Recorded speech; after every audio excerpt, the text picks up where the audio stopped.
সুধী দর্শক, আসসালামু আলাইকুম। সবাই কেমন আছেন? আমার ভিডিওটা সবাই শেয়ার করে দিবেন। কখনো আমি কাউকে বলি নাই আমার ভিডিওটা শেয়ার করেন। এবার সবাইকে আমি রিকোয়েস্ট করতেছি, কারণ আমার জীবনটা নিয়ে একজন খেলা করছে। সে খেলা করে আমার জীবনটা ধ্বংস করে দিছে। তো তার কাছ থেকে আমি আমার হিসাব বুঝে তার কাছ থেকে আমি কাটার জন্য অনেক চেষ্টা করছি। সে এক ভয়ঙ্কর মানুষ।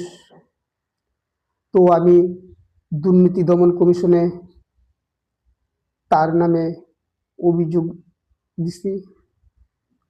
তো আমার কথা হলো, দুর্নীতি দমন কমিশনে আমি অভিযোগ দিয়েছি, এই কথাটা একমাত্র আমি জানবো। আর দুর্নীতি দমন অফিসে কর্মরত যারা আছে তারা জানবে।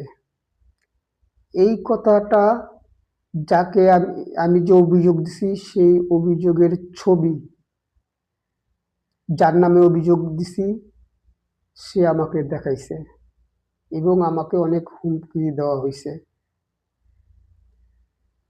তো এই যে দুর্নীতি দমন কমিশনে সবাই চাকরি করতেছে, তারা কিসের চাকরি করতেছে? একজন দুর্নীতিবাজরে ধরাই দিতে যেতেছি, এইটা আরো তারা উল্টা দুর্নীতিবাজের কাছে বলে দিয়ে আমাদেরকে আরো বিপদের মুখে ফেলাই দিছে। তাহলে তারা কেমন মানুষ? আসসালামু আলাইকুম। ভিডিওটা শেয়ার করবেন সবাই। সবার কাছে আমার একটা রিকোয়েস্ট, আমি কখনো বলি নাই আমার ভিডিও শেয়ার দিবেন।